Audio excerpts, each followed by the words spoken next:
क्या हो अगर मैं आपसे कहूँ कि आपकी स्किन टेक्सचर को इम्प्रूव करना सिर्फ इस बात पर डिपेंड नहीं करता कि आप अपने फेस पर क्या लगाते हैं, बल्कि इस बात पर भी डिपेंड करता है कि आप अपनी प्लेट में क्या डालते हैं।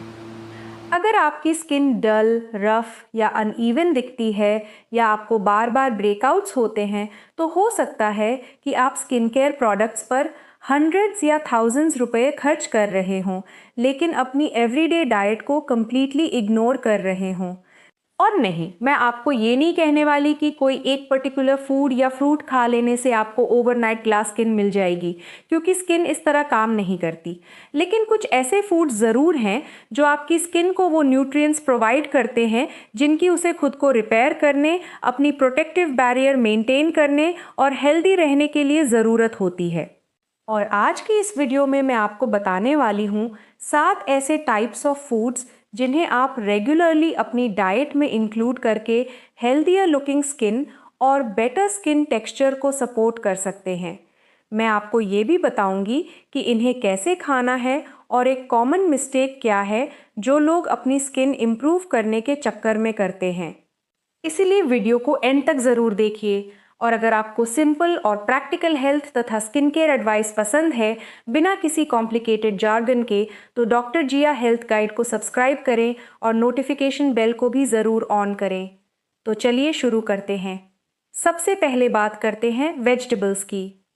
लेकिन मैं ये नहीं कह रही कि आपको हर दिन वही बोरिंग वेजिटेबल खानी है। अपनी प्लेट में अलग अलग कलर्स को इंक्लूड करने की कोशिश करें। Carrots, tomatoes, spinach, bell peppers, broccoli, pumpkin और स्वीट पोटैटोज जैसी अलग अलग वेजिटेबल्स को अपनी डाइट में शामिल करें। लेकिन क्यों? क्योंकि अलग अलग रंगों वाली वेजिटेबल्स में अलग अलग प्लांट कंपाउंड्स और न्यूट्रिएंट्स पाए जाते हैं। उदाहरण के लिए कैरेट्स और स्वीट पोटैटोज जैसी ऑरेंज कलर्ड वेजिटेबल्स में बीटा कैरोटीन पाया जाता है, जिसे आपका बॉडी विटामिन ए में कन्वर्ट कर सकता है। और विटामिन ए हेल्दी स्किन को मेंटेन करने में इम्पॉर्टेंट रोल निभाता है। वहीं लीफी ग्रीन वेजिटेबल्स आपको इम्पॉर्टेंट विटामिन्स, मिनरल्स और दूसरे प्लांट कंपाउंड्स प्रोवाइड कर सकती हैं। ज़्यादा वेजिटेबल्स खाने के बारे में मत सोचिए, ज़्यादा कलर्स खाने के बारे में सोचिए। उदाहरण के लिए अगर आप लंच में सिर्फ पोटैटोज खा रहे हैं, तो उसकी जगह आप रोटी, दाल, एक ग्रीन वेजिटेबल, थोड़ी कैरेट या क्यूकम्बर और टमाटो वाला सैलेड ले सकते हैं। इस तरह आपकी मील पहले से काफ़ी ज़्यादा डाइवर्स हो जाती है। और अब मैं आपसे एक सवाल पूछना चाहती हूँ। आप एक दिन में कितने अलग अलग कलर्ड वेजिटेबल्स खाते हैं? मुझे कमेंट्स में ज़रूर बताइए। अब बात करते हैं विटामिन सी रिच फूड्स की। यहाँ सबसे पहले ज़्यादातर लोगों के दिमाग में ऑरेंजेस आते हैं। और हाँ, ऑरेंजेस एक बहुत अच्छा ऑप्शन है, लेकिन ये आपका ओनली ऑप्शन बिल्कुल नहीं है। आप विटामिन सी अमला, guava, kiwi, oranges, lemons, strawberries और बेल पेपर्स जैसे फूड से भी प्राप्त कर सकते हैं। विटामिन सी एक इम्पॉर्टेंट न्यूट्रिएंट है जो कोलेजन प्रोडक्शन में इन्वॉल्व होता है और एंटीऑक्सीडेंट की तरह भी काम करता है। और कोलेजन एक इम्पॉर्टेंट स्ट्रक्चरल प्रोटीन है जो आपकी स्किन की स्ट्रेंथ और स्ट्रक्चर को सपोर्ट करता है। लेकिन यहाँ एक इम्पॉर्टेंट बात समझिए, आपको हर सुबह एक बहुत बड़ा ग्लास लेमन वाटर पीने की ज़रूरत नहीं है, इस उम्मीद में कि आपकी स्किन मैजिकली ट्रांसफॉर्म हो जाएगी। ये सोशल मीडिया पर फैलने वाला एक कॉमन स्किन केयर मिथ है।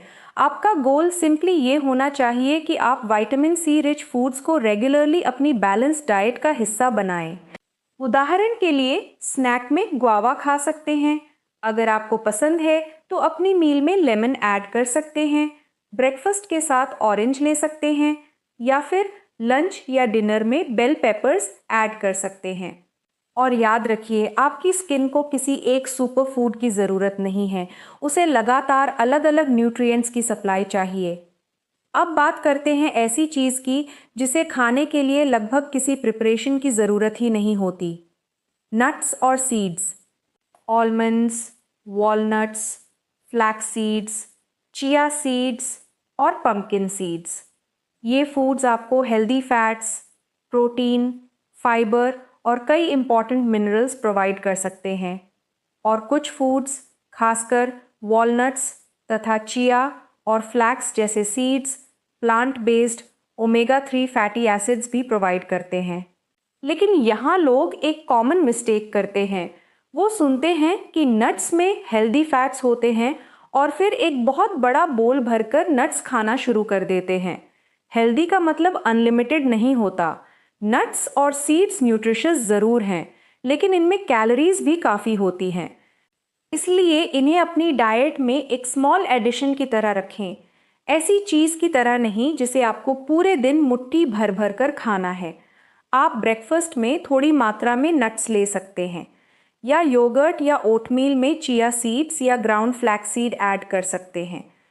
और अगर आप वेजिटेरियन हैं तो ओवरऑल बैलेंस डाइट में ये फूड्स आपके लिए यूज़फुल एडिशंस हो सकते हैं। लेकिन यहाँ एक और इम्पॉर्टेंट बात है, अगर आपको सीवियर एक्ने है तो ये अज्यूम मत कीजिए कि हर ब्रेकआउट किसी एक पर्टिकुलर फूड की वजह से हो रहा है। एक्ने के कई कॉजेज़ हो सकते हैं, जैसे oil production, clogged pores, inflammation, hormones और जेनेटिक्स। डाइट कुछ लोगों में रोल प्ले कर सकती है, लेकिन ये पूरी कहानी नहीं है।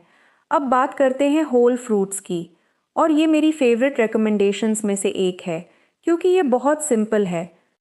जब भी आपको भूख लगे और आप स्वीट्स, बिस्किट्स या हाईली प्रोसेस्ड स्नैक्स की तरफ जाने वाले हों तो उसकी जगह होल फ्रूट लेने की कोशिश करें। Apples, guava, oranges, berries, papaya, pomegranate और कीवी जैसे फ्रूट्स आपके ऑप्शंस हो सकते हैं, जो भी आपके एरिया में आसानी से अवेलेबल हो और आपकी डाइट के हिसाब से सूटेबल हो। होल फ्रूट्स आपको फाइबर, विटामिन्स, मिनरल्स और कई तरह के प्लांट कंपाउंड्स प्रोवाइड करते हैं।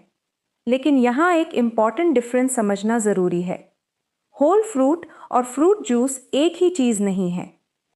जब आप होल फ्रूट खाते हैं तो आपको फ्रूट के साथ उसका फाइबर भी मिलता है, और ब्लड शुगर के पर्सपेक्टिव से देखें तो रेगुलरली होल और मिनिमली प्रोसेस्ड फूड्स चूज़ करना शुगरी ड्रिंक्स और जूसेस पर ज़्यादा डिपेंड करने से जनरली बेहतर स्ट्रैटेजी है, क्योंकि कुछ रिसर्च सजेस्ट करती है कि हाई ग्लाइसीमिक डाइटरी पैटर्न्स कुछ लोगों में एक्ने को वर्सन कर सकते हैं। हालांकि एविडेंस इतना स्ट्रॉन्ग नहीं है कि हम ये कह सके कि डाइट अकेले एक्ने कॉज या क्योर करती है।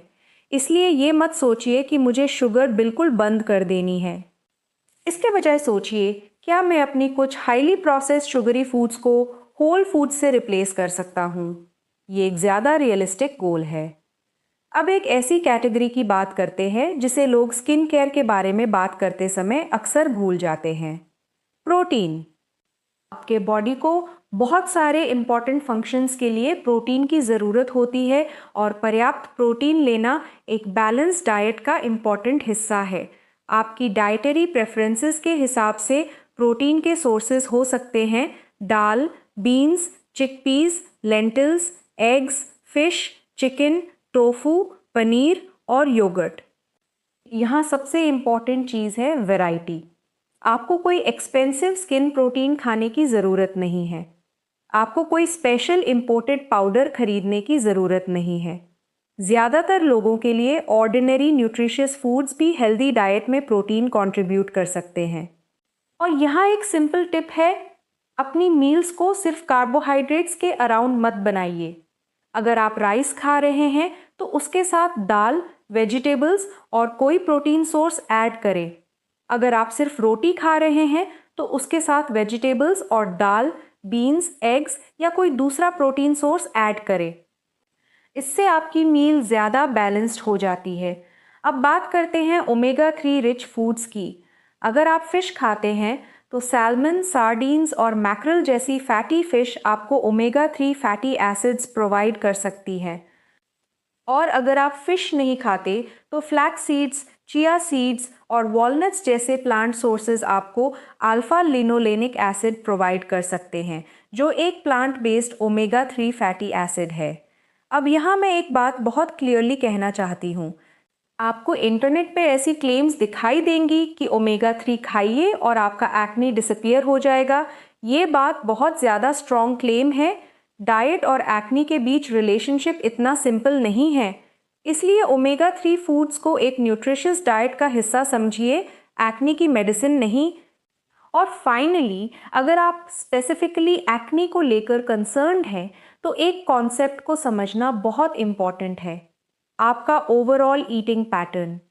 कुछ रिसर्च सजेस्ट करती है कि लोअर ग्लाइसीमिक डाइट्स कुछ लोगों में एक्ने को रिड्यूस करने में मदद कर सकती हैं। बीन्स, लेंटिल्स, ज़्यादातर नॉन स्टार्ची वेजिटेबल्स, कुछ होल फ्रूट्स और कम रिफाइंड होल ग्रेन्स इस तरह की ईटिंग पैटर्न का हिस्सा हो सकते हैं। दूसरी तरफ कोशिश करें कि हाईली रिफाइंड और शुगरी फूड्स आपकी डाइट की फाउंडेशन न बने, जैसे शुगरी ड्रिंक्स, स्वीट्स और हेविली प्रोसेस्ड स्नैक्स। ये ब्लड ग्लूकोज को तेज़ी से बढ़ा सकते हैं। लेकिन इसका मतलब ये बिल्कुल नहीं है कि आप लाइफ में कभी डिज़र्ट नहीं खा सकते। इसका मतलब सिर्फ इतना है कि आपकी एवरीडे डाइट ज़्यादा इम्पॉर्टेंट है, बजाय इसके कि आपने कभी कभार एक मील में क्या खा लिया। और ऑनेस्टली मैं चाहती हूँ कि आप अपनी थिंकिंग यहाँ बदले। ये मत पूछिए कि ऐसा कौन सा फूड है जो मेरी स्किन क्लियर कर देगा। इसके बजाय पूछिए कि मेरी एवरीडे डाइट कैसी है, क्योंकि आपकी स्किन सिर्फ एक मील को एक्सपीरियंस नहीं करती, वो आपकी हैबिट्स को लंबे समय तक एक्सपीरियंस करती है। अब जो कुछ हमने अभी तक डिस्कस किया है उसे बहुत सिंपल बना देते हैं। अपने लंच या डिनर की प्लेट इमेजिन कीजिए। सबसे पहले वेजिटेबल्स ऐड करें, फिर प्रोटीन सोर्स ऐड करें। अपनी ज़रूरत के हिसाब से कोई high fibre carbohydrate source add करें। थोड़ी हेल्दी फैट्स इंक्लूड करें और रेगुलरली होल फ्रूट्स लें। उदाहरण के लिए दाल, रोटी, मिक्स्ड वेजिटेबल्स, सैलेड और थोड़ी मात्रा में नट्स या सीड्स, या राइस, बीन्स, वेजिटेबल्स और सैलेड, या फिश, वेजिटेबल्स और होल ग्रेन्स। आपकी मील फैंसी होने की ज़रूरत नहीं है, महंगी होने की ज़रूरत नहीं है, और सबसे इम्पॉर्टेंट, आपकी डाइट परफेक्ट होने की भी ज़रूरत नहीं है। Consistency beats perfection. और वीडियो ख़त्म करने से पहले एक इम्पॉर्टेंट बात, अगर आपको लगातार एक्नी रहता है, पेनफुल डीप पिंपल्स होते हैं, सिग्निफिकेंट पिगमेंटेशन है या एक्नी की वजह से स्कार्स पड़ रहे हैं, तो सिर्फ फूड पर डिपेंड मत कीजिए। डाइट आपके ओवरऑल अप्रोच का एक हिस्सा हो सकती है, लेकिन एक्नी के कई केसेस में प्रॉपर स्किन केयर और कभी-कभी मेडिकल ट्रीटमेंट की ज़रूरत भी पड़ सकती है। इसलिए सिवियर या स्कारिंग एक्नी को डर्मेटोलॉजिस्ट से इवैल्यूएट करवाना बेहतर है। और प्लीज़ सिर्फ इसलिए हाई डोज विटामिन्स या सप्लीमेंट्स लेना शुरू मत कर दीजिए क्योंकि इंटरनेट पर किसी ने कहा है कि वो आपकी स्किन के लिए अच्छे हैं। अक्सर शुरुआत के लिए फूड फर्स्ट एक बेहतर अप्रोच होती है। तो चलिए जल्दी से रिकैप कर लेते हैं। अगर आप हेल्दियर लुकिंग स्किन को सपोर्ट करना चाहते हैं तो अपनी डाइट में फोकस करें कलरफुल वेजिटेबल्स पर, विटामिन सी रिच फूड्स पर, नट्स और सीड्स पर, होल फ्रूट्स पर, प्रोटीन रिच फूड्स पर, ओमेगा 3 सोर्सेज पर और ओवरऑल बैलेंस्ड, लोअर ग्लाइसीमिक और मिनिमली प्रोसेस्ड ईटिंग पैटर्न पर।